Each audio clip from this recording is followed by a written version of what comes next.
you lose the ball. For most teams and most systems, that is a signal to defend. Pull back, recover shape, get behind the ball, get organized.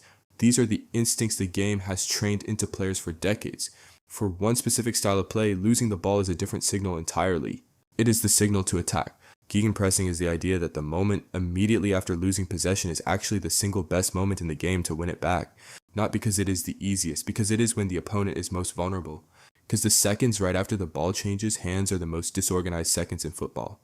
Most people watch the ball. Gegenpressing watches the transition. Here's exactly why that makes it one of the most influential tactical ideas in the modern game. The word is German. It translates roughly as counterpressing, not counterattacking. That distinction matters more than it sounds. Counterattacking means you wait for the turnover to happen and then run forward. Counterpressing means you cause the turnover yourself by making the recovery impossible.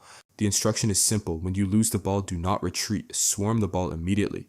Win it back before the opponent's brain has caught up with what just happened. That window is short, usually 2 to 3 seconds, and it is entirely deliberate. Here is the logic. When an opponent receives the ball in a transition, their brain is processing a new situation. They have just gone from not having the ball to having it. They need to look up, assess, decide, and act. Their team's shape has not reformed yet. The players around them are in whatever positions they occupied a second ago, not the positions they want to be in. Meanwhile, your players are still compact, still close to each other, still moving. The shape of your press already exists. You are not building something, you are continuing something.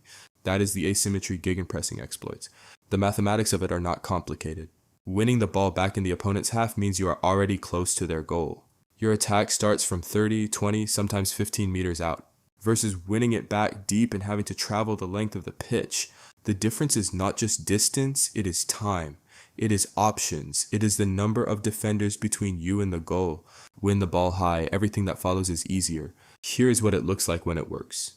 The ball is lost. 3 players converge immediately. The receiver has a second, maybe less, before the first challenge arrives. They panic, they rush the pass, it goes somewhere safe. Safe in this context means backward. Or it goes nowhere at all, and your player wins it back on the spot, 12 meters from goal. Now here's the psychological effect that does not show up on the tactics board. If you get pressed this way once, twice, 3 times, the fear of receiving the ball builds. Players start choosing not to receive it.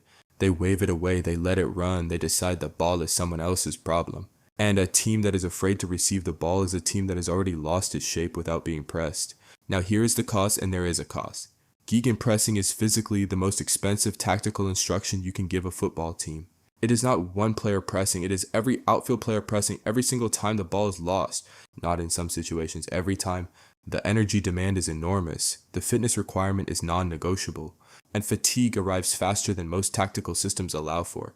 By the 65th, 70th minute, if the intensity has been real, the legs start to go. And a tired press is not a press. A tired press is a group of players running toward the ball with not quite enough speed to make it uncomfortable. The opponent has time, they look up, they play through it. You have spent the energy of a press and received none of the benefit. The system that was your biggest weapon has become your biggest liability. There is also a specific vulnerability that every team pressing with this intensity has. One calm player on the other side, one player who receives the press without flinching, plays the ball quickly, accurately into the space behind your press, and suddenly the geometry reverses. Your players are not pressing toward the ball anymore. They are sprinting back toward their own goal in a race they are likely to lose. The 2026 World Cup is worth watching through this lens. 48 teams, some of them built to press with intensity, some of them built to survive it. Compact, organized, direct. The tournament format, 3 matches in 9 days for the group stage, adds a dimension. A team pressing at full intensity in Game 1 carries that cost into Game 2 and Game 3. The idea underneath all of this is simple.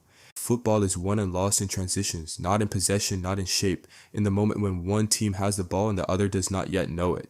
Gegenpressing is organized chaos. It takes the most dangerous, most disorganized moment in the game and turns it into a plan. Possession is not power. Possession that can be taken from you in 2 seconds is a liability dressed as a strategy. The game has not changed. You're welcome. Subscribe if you enjoyed this type of content. It means a lot.